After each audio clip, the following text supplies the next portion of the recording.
ওম শান্তি। আজি শ্ৰীমদ ভাগৱত গীতা বা এই পৃথিৱীৰ যিমানেই ধৰ্মগ্ৰন্থ আছে সকলোতে লিখি থৈ যোৱা বা সেই সকলোতে উল্লেখ কৰা 10টা এনেকুৱা পইণ্টৰ কথা পাতিম, যিখিনি আপুনি যদি আজিৰে পৰা মই কোৱা ধৰণৰে অনুসৰণ কৰে, আপোনাৰ জীৱনত পৰিৱৰ্তন সুখ শান্তি স্থায়ী হ'বই হ'ব। মেজিকেলি পৰিৱৰ্তন হ'ব, সন্তান হ'বই হ'ব। আমি ধৰ্মগ্ৰন্থ পঢ়োঁতেহে পঢ়ি যাওঁ কেৱল, কিন্তু প্ৰত্যেকখন ধৰ্মগ্ৰন্থত প্ৰত্যেকখন হলি বুকত এনেকুৱা কিছুমান আমাৰ বাবে জীৱন জীয়াই থকাৰ কলাৰ ওপৰত ইমান বেছি আমাক শিকাই থৈ গৈছে, যিখিনি আমি ব্যক্তিগত জীৱনত কেতিয়াও এপ্লাই কৰিব জনাই নাই। আজি আমি সুখ শান্তি আনন্দ শক্তি পবিত্ৰতা দিব্যতা এইবিলাক যেন আমাৰ বাবে দুষ্প্ৰাপ্য বস্তু এনেকুৱা ধৰণৰ অনুভৱ হ'ল। মহানতা সত্যতা শুদ্ধতা এইবিলাক যেন আজিকালি নাই, তেনেকৈ কথা পতা যায়, কিন্তু সেয়া হৈছে অতি ভুল কথা। সেয়া আপোনাৰ ভিতৰতে নিৰ্মাণ হ'ব পাৰে। গতিকে প্ৰথমটো হৈছে নিজৰ কৰ্তব্য পালন কৰক, ফলাফলত নহয় নিজৰ কৰ্মত গুৰুত্ব দিয়ক। মানে কৰ্ম কৰক, ফলাফললৈ আশা নকৰিব। এই কথাষাৰি কিন্তু সকলোৱে কয় দেই, সকলোৱে কয়, কিন্তু বাস্তৱিকতে আমি যি কৰ্ম কৰোঁ, ছাপোজ আমি কিবা এটা পৰীক্ষা দিম, ফলাফললৈ আশা কৰাতকৈ ভালকৈ পঢ়িব লাগিব, বা আমি ক'ৰবালৈ যাম, গৈ নোপোৱাৰ আগতে যদি আমি চিন্তা কৰোঁ ভালকৈ গৈ পামগৈ নাই বা কিবা হয় কিবা নহয়, দুধুৰ মুঠত যদি যাওঁ তেতিয়াও আমাৰ কাৰণে কি হ'ব পাৰে, ৰাস্তাত বিসংগতি আহিব পাৰে। আচলতে ইয়াৰ নেপথ্যত ক'বলৈ বিচাৰিছে, কৰ্মটো কৰাৰ আগত আপোনাৰ ভাৱনাক চেক কৰাটো বহুত প্ৰয়োজন। আধ্যাত্মিক ভাৱাৰ্থ হৈছে আপুনি ঘৰ সংসাৰতে আছে। মই গোটেই টপিকটো ঘৰ সংসাৰলৈকে লৈ আহিছোঁ, কাৰণ আজিৰ সমাজত ঘৰ সংসাৰত সকলোৱে মিলিজুলি সুখ শান্তিৰে থকাটো এটা ডাঙৰ চেলেঞ্জ হৈ গৈছে, মহা চেলেঞ্জ হৈ গৈছে। গতিকে তাৰ মাজতে বিশ্বাসঘাতকতা, শত্ৰুতা, ঈৰ্ষা ঈৰ্ষি, টনা জোৰা সেইসোপাটো চলিয়েই থাকে। এইবিলাকৰ মাজত আপুনি কেনেকৈ আৰামত থাকিব পাৰিব? এইবিলাক চলি থাকিব, চলাই থাকিব, কিন্তু আপোনাক কেতিয়াও টাচ কৰিব নোৱাৰিব। তেওঁলোকৰ কোনো ধৰণৰ কুমন্ত্ৰণাই হওক বা শত্ৰুতাই হওক বা ঈৰ্ষা ঈৰ্ষিয়ে নহওক কিয়, সেয়া আপোনাক কেতিয়াও প্ৰভাৱিত কৰিব নোৱাৰে। তাৰ বাবে আপুনি কি কৰিব, সেই গীতাৰ যি প্ৰথম মহাবাক্য যে নিজৰ কৰ্তব্য পালন কৰক, ফলাফলত গুৰুত্ব নিদিব, তাৰ মানে একেবাৰে শুই উঠিবৰ পৰা আৰম্ভ কৰিম দেই কথাটো, কাৰণ শুই উঠাৰ সময়খিনি হৈছে আমাৰ বাবে সেইখিনি মহা সময়, অতি ভাগ্যশালী সময়। দিনটোত কিন্তু আপুনি নোৱাৰে ৰিপেয়াৰিং কৰিবলৈ। কিহৰ কাৰণে? দিনটোত আমি প্ৰস্তুত হৈ যাওঁ। আমি আজি 100 দিন 200 দিন বছৰ বছৰ ধৰি আমাৰ যিটো মাইণ্ডছেট, যিটো মনৰ আমাৰ অলৰেডি যিটো প্ৰক্ৰিয়া আৰম্ভ হৈ গৈছে, যিটো আমি ছেটেল হৈ গৈছোঁ, এষ্টাব্লিছ স্থায়ী হৈ গৈছোঁ, যে মই এনেকুৱাই সি তেনেকুৱাই, তেনেকুৱা ধৰণৰ যিটো এটা আমাৰ স্থায়ী হৈ গৈছে মনত যিটো ভাৱনা, সেইটো কিন্তু সলনি কৰিবলৈ কিন্তু আপুনি দিনটোত নোৱাৰে, নট পচিবল। সময় সেইটো শুদ্ধ নহয়ও। গতিকে ৰাতিপুৱা শুই উঠিয়ে যাক আমি অমৃত বেলা বুলি কওঁ, অমৃতৰ দৰে সময়, অমৃত সময় বুলি কোৱা হয়। কিয় অমৃত সময় বুলি কোৱা হৈছে? এইকাৰণে কৰা হৈছে, সেইখিনি সময়ত আপুনি যি শব্দ ক'ব, যি সংকল্প ল'ব, সেয়া অমৃতৰ দৰে আপোনাৰ জীৱনত ঘুটি পাকি মিহলি হৈ যাব, যি আপোনাৰ ব্লাডত আহি যাব, আপোনাৰ সংস্কাৰত আহি যাব, আপোনাৰ মুখত আহিব, বাণীত আহিব, ব্যৱহাৰত আহিব, আৰু আপোনাৰ কি হ'ব জানেনে? আপোনাৰ দ্বাৰা 10 জন, আপোনাৰ দ্বাৰা গোটেই সমাজ উপকৃত হোৱাৰ আপোনাৰ সম্ভাৱনা থাকিব। কাৰণ আমি যি অমৃত খাম, সেই অমৃতৰ দ্বাৰাইতো আমাৰ বাণী কথা ওলাব, ব্যৱহাৰ ওলাব, সংস্কাৰ ওলাব, আৰু আমাৰ গোটেই অ'ৰা বুলি যিটো আমি কওঁ, আমি যি এটা আভামণ্ডল লৈ ফুৰোঁ, আমাৰ যিটো ভাইব্ৰেশ্যন, আমাৰ অ'ৰা, আমি ক'ৰবালৈ গৈ পোৱাৰ লগে লগে আমাৰ উপস্থিতিয়ে মানুহক যিটো অনুভূতি কৰোৱা, এতিয়া ডাঙৰ যদি পাৱাৰফুল নেতা এজন আহে, আপোনালোকৰ খুব সুৰক্ষিত অনুভৱ হয় হয়নে কিয় হয় কাৰণ তেওঁ সুৰক্ষা আপোনালোকক সুৰক্ষা দিবলৈকে তেওঁ কি কৰে কৰ্ম কৰে বা আপোনালোকৰ তেওঁ কি হৈ থাকে পিতৃ স্বৰূপ হৈ থাকে বা অভিভাৱক স্বৰূপ হৈ থাকে ঠিক একেদৰে যেতিয়া এগৰাকী নৃত্য শিল্পী আহে বা এগৰাকী অভিনয় জগতৰ পৰা কোনোবা আহে আমাৰ মন প্ৰাণ কেনেকুৱা আহি যায় ভাল লাগে ফূৰ্তি লাগে এন্টাৰটেইনিং লাগে কিয় তেওঁলোকে সেই অৰাটো লৈ আহে ঠিক একেদৰে যদি এজন শান্ত স্বৰূপ জ্ঞানী ব্যক্তি আপোনাৰ ঘৰখনতে থাকে গোটেই ঘৰখনৰ বাতাবৰণটো আপোনাৰ দিশে আপোনাৰ দ্বাৰা নিৰ্মাণ হ'বলৈ আৰম্ভ কৰে আৰু ই হৈছে বিজ্ঞান যাক মনোবিজ্ঞানৰ দ্বাৰা আমি মনোবিজ্ঞান মনৰ বিজ্ঞান আত্মাৰ বিজ্ঞান একেবাৰে সহজ আত্মবিজ্ঞান আচলতে এয়া হৈছে সায়েন্স মানেনো কি যে যেতিয়া কোনোবা এটা কাম কৰাৰ পিছত আমি প্ৰমাণ সহকাৰে যেতিয়া তাক উপলব্ধি কৰোঁ প্ৰেক্টিকেলি আমি যাক লজিকেলি যেতিয়া বুজি উঠো যাৰ প্ৰমাণ আমি চকুৰে দেখো অনুভৱ কৰোঁ কাণৰেও শুনো তাক আমি বিজ্ঞান বুলি কওঁ বিজ্ঞানে সদায় লজিক বিচাৰিব আৰু প্ৰমাণ বিচাৰে নহয় জানো ঠিক একেদৰে আপুনি শুই উঠিয়েই আপুনি প্ৰথম কৰ্ম কি কৰিছে বহুত ইম্পৰ্টেণ্ট এতিয়া আমি ভাবিছো কৰ্ম কৰা ফল আশা নকৰিবা কি কৰ্ম এতিয়া মানুহবিলাক কনফিউজ হৈ যায় কি কৰ্মৰ কথা কৈ আছে সকলোতো ভাবিছে যে মই ভালকে পঢ়িব লাগে ভাল ৰিজাল্ট কৰিম মই ভালকে খাব লাগে মোৰ স্বাস্থ্যটো ভালে থাকিব মই নিয়মিত এক্সাৰসাইজ কৰিব লাগে মই নিৰোগী হৈ থাকিম মই নিয়মিত মানে ইমানখিনি সময় মই কৰ্ম কৰিম মোৰ ভাল আৰ্নিঙৰ কাৰণে সেইবিলাকতো সব ঠিকই আছে কিন্তু পৰম পিতা পৰমাত্মাই স্বয়ং গীতাৰ মাধ্যমেদি এইটোৱে কৈছিল যে তুমি তোমাৰ কৰ্ম তোমাৰ প্ৰথম কৰ্ম হৈছে তুমি তোমাক আত্মাক শুদ্ধিকৰণ কৰা মানে কি তুমি তোমাৰ ওপৰত কি কৰ্ম এপ্লাই কৰিছা কিমান ডাঙৰ কথা চাওকচোন আমি কওঁ যে চ্যাৰিটি বিগিনছ এট হোম পৰমাত্মাই কয় আধ্যাত্মিক ভাৱাৰ্থ চ্যাৰিটি বিগিনছ এট হোম মানে আপোনালোকে ভাবিছে চ্যাৰিটি মানে মানুহক যি আমি সহায় সাৰথি কৰোঁ সেয়া নিজৰ ঘৰখনত নিজৰ সমাজত প্ৰথমতে কৰিব লাগে কিন্তু আমি আধ্যাত্মিকতাত কওঁ যে প্ৰথম সেই চাফচিকুণতা প্ৰথম সেই সাহায্য সেই চ্যাৰিটি আমি আমাক দান কৰিব লাগে কেনেকৈ কৰিম আত্মাৰ শুদ্ধিকৰণৰে কৰিম আত্মাক কেনেকৈ শুদ্ধিকৰণ কৰিম মাত্ৰ 5টা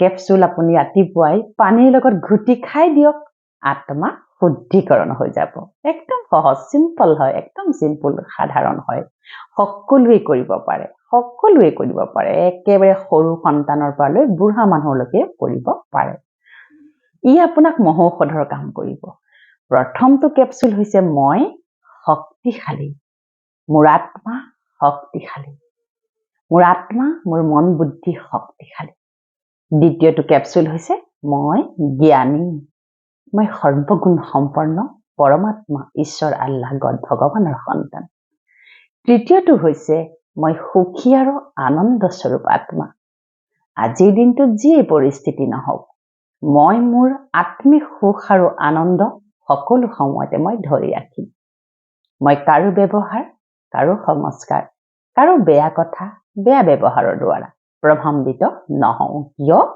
কাৰণ মই স্বতন্ত্ৰ স্বাধীন মই আনৰ দ্বাৰা প্ৰভাৱিত নহওঁ চতুৰ্থটো হৈছে মই পৰম কল্যাণকাৰী আৰু পবিত্ৰ নিৰ্মল আত্মা মই সকলোকে ক্ষমা কৰোঁ মই সকলোকে মৰম নিস্বাৰ্থ প্ৰেম আৰু শুভকামনা শুভভাৱনাৰ দৃষ্টিৰে চাওঁ মই সকলোকে সহযোগ কৰিম আজিৰ দিনটোত মোৰ বাবে সকলোৱে ভাল হ'ব আজিৰ দিনটোত মোক সকলোৱে সহযোগ কৰিব 5 নম্বৰটো মই পৰম দিব্য স্বৰূপ আই এম ডিভাইন সোল মই ডিভাইন সোল মই দিব্য গুণৰে সমৃদ্ধ আত্মা 6 নম্বৰটো মই ভাগ্যশালী সৌভাগ্যশালী আৰু সফলতামূলক আত্মা মই ভাগ্যশালী সৌভাগ্যশালী আৰু সফলতামূলক আত্মা আজিৰ দিনটো মোৰ শ্ৰেষ্ঠ হ'ব মোৰ প্ৰতিটো সংকল্প সিদ্ধি হ'ব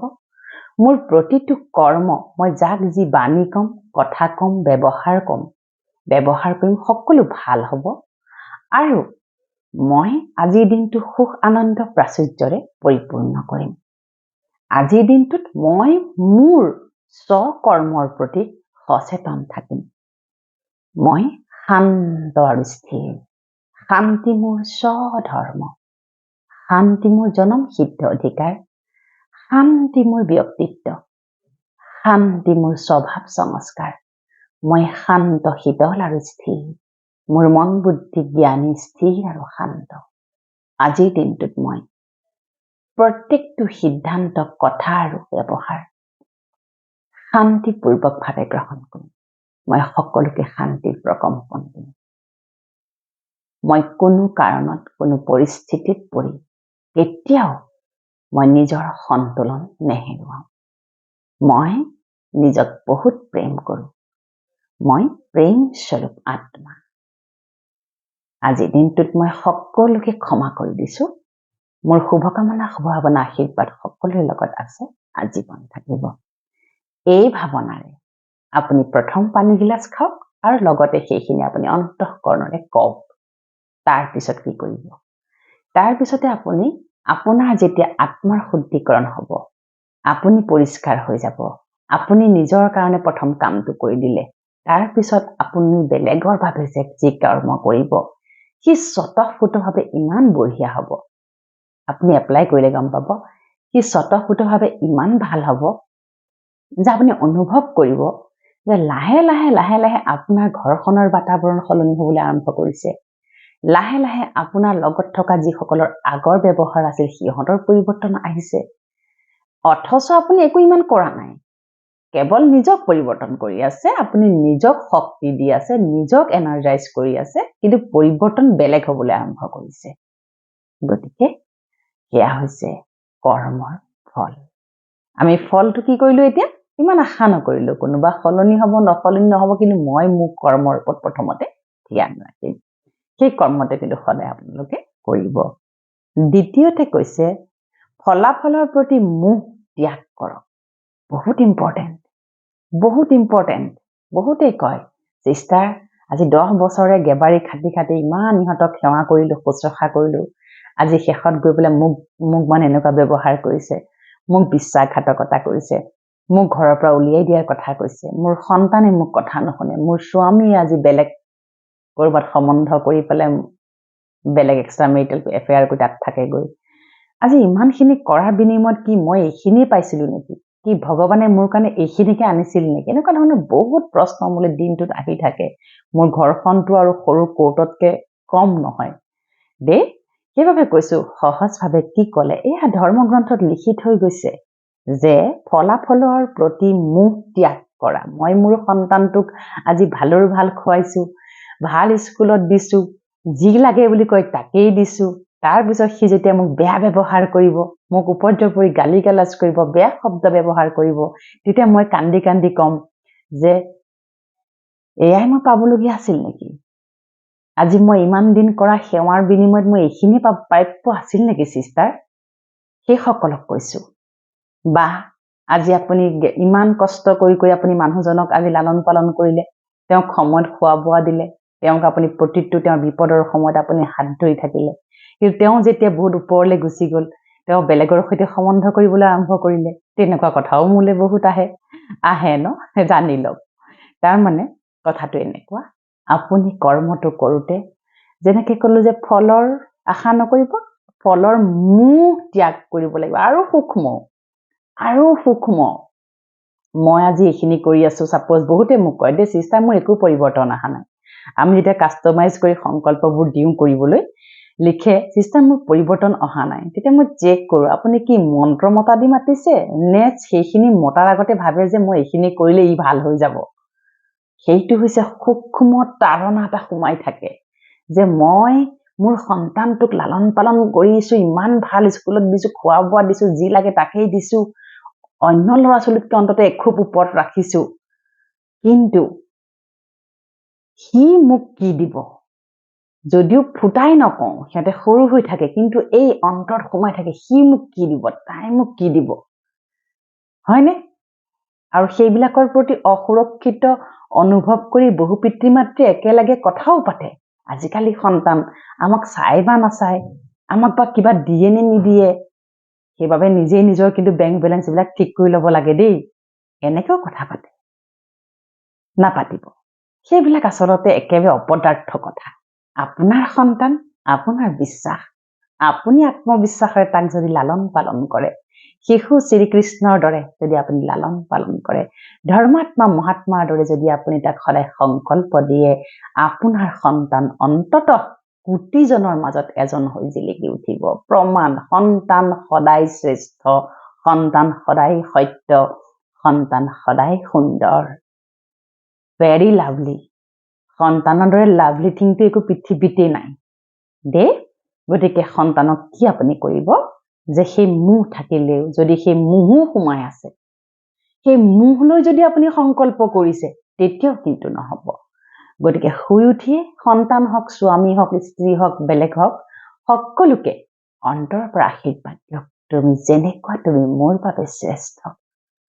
মোক তোমাৰ পৰা একো নালাগে। তুমি মাষ্টাৰ শক্তিশালী জ্ঞান স্বৰূপ, প্ৰেম স্বৰূপ, আনন্দ স্বৰূপ, সুখ স্বৰূপ, দিব্য স্বৰূপ, পৰম পবিত্ৰ স্বৰূপ, নিৰাকাৰ পৰম পিতা পৰমাত্মা ঈশ্বৰ আল্লাহ গড ভগৱানৰ সন্তান। তুমি সৌভাগ্যশালী, ভাগ্যশালী, তুমি সফলতা মূলত আত্মা। তোমাৰ সমস্ত